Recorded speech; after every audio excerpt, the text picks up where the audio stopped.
President Obama's speech, he made it very clear that he believed that this diplomatic initiative was only possible because of the American threat of force, and he wants to keep that pressure there while the diplomatic process is played out and to be used in the event that that diplomatic process failed. Speaking only a few hours before that, President Putin said that he believes it's only fair and reasonable to expect the Syrians to disarm their chemical weapons unilaterally in this way with the threat of force removed. So it is a fundamental difference. There is no obvious solution to it at the moment, and it is one of the key reasons why there is still a great deal of scepticism about whether or not this diplomatic solution can ultimately be successful, John.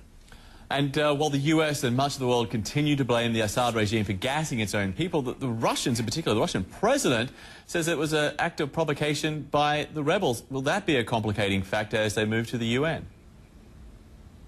It is a fundamental difference, and it is already a factor as they move to the UN, because we've seen from the early drafts of the French proposed resolution on this, they would like to really include language that effectively blames the Syrian government and even calls upon those responsible for perpetrating the use of chemical weapons there to face international justice. The Russians have already said that is unacceptable. It's possible that that sort of language could be watered down through further negotiations, but the real potential sticking point, I think, at the UN will come down to whether or not the resolution has teeth, whether or not it is enforceable. Logically, the United States and its allies would want that to be the case. They would want it to be what they call a Chapter 7 resolution, one that can potentially be backed up with military force. Russia has always firmly stood against that sort of resolution being applied to Syria. So again, another question mark, another reason for scepticism as to whether or not this can actually lead anywhere, John. And after that speech, the address to the nation by President Obama clearly backing away, is this now being seen as,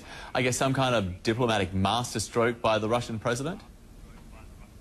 A lot of different interpretations on this being put forward, but certainly one theory suggests that for Vladimir Putin this is a win-win-win. He ensures that President Assad stays in power a little bit longer there, and if anything binds him with some degree of official recognition by binding him to an international disarmament peace process, and at the same time removes the threat of chemical weapons falling into the wrong sorts of hands in Syria, because like the United States and its allies, that is something that Russia is very much concerned about as well.